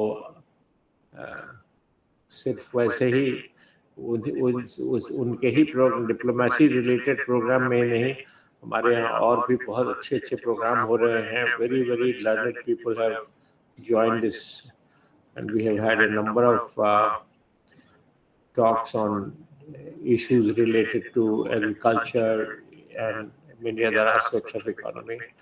कोई ज्वाइन करते रहे। Tomorrow Mr. B.N. Jha will be speaking on role of biodiversity in shaping culture. Very good topic. He has chosen, no? Or he has prepared also. My man had not come, otherwise एक छोटा सा video हम बनाते हैं अभी दूसरे, लेकिन नहीं बना पाया आज। तो कल हम लोग सब कुछ सुनेंगे उसको जी। और ग्रेट स्कॉलर, और ये डिस्कशन भी बड़ा फ्रूटफुल रहा, बहुत कुछ अच्छा रहा। It ended in a very positive note. कुछ डर लगा था जैसे हम लोग फिसल रहे हैं, हमारा देश फिसल रहा है, लेकिन जो मुख्य वक्ता है उनकी नज़र में भी ऐसा नहीं कुछ लगता है कि हम फिसल रहे हैं, और मेरा ख्याल है कि हम लोग संभल जाएंगे। जो भी आए, मोदी जी आए या ना आए, country has got its own inertia, has got the inertia that has been set in already, that will not just disappear. It will continue, and the people will let it continue. That's the advantage of democracy. I don't know, तुम लोग कहते हैं कि ज़्यादा अच्छा होता कि बिल्कुल डिक्टेटरशिप होती और सब डंडे मार करके सबसे काम कराते, लेकिन वैसे तो हम लोगों ने देखा है, हुआ नहीं है। कहीं भी किसी कंट्री का एग्जाम्पल मिलता नहीं है। हुआ भी है तो बड़ा एफेमरल रहा है progress. We would rather opt for democracy in spite of all its difficulties, vices, wrongs, deficiencies. We will still opt for democracy. कोई भी आवे, ये प्रोग्रेस मेरा ख्याल है चलता ही रहेगा। एंड नागेश जी ठीक ही हैं, वो हमेशा ही reminds us that we must end in optimism, note of optimism. So thank you very much Ram Mohan ji, thank you very much Dilip Sinha ji, thank you very much Umesh ji, Manikishore Das ji, Munna रानी जी, विनायक प्रसाद जी, और आज अमिताभ जी ने हमें ये काम दे दिया था, इसलिए हमने पता नहीं किस काम को ठीक से किया है या नहीं किया है, अच्छा लगा। बहुत बहुत धन्यवाद। थैंक यू वेरी मच बहुत सर, अच्छा लगा। बहुत अच्छा किया सर आपने, प्रारंभ और अंत दोनों ही अच्छे हुए। थैंक यू, सभी को बहुत बहुत धन्यवाद। Thank you. बहुत अच्छा इंफॉर्मेशन मिला, बहुत ज्ञान मिला, और हम लोग बहुत कुछ सीखे। सभी को प्रणाम जी। फिर हम लोग कल मिलते हैं। Thank you.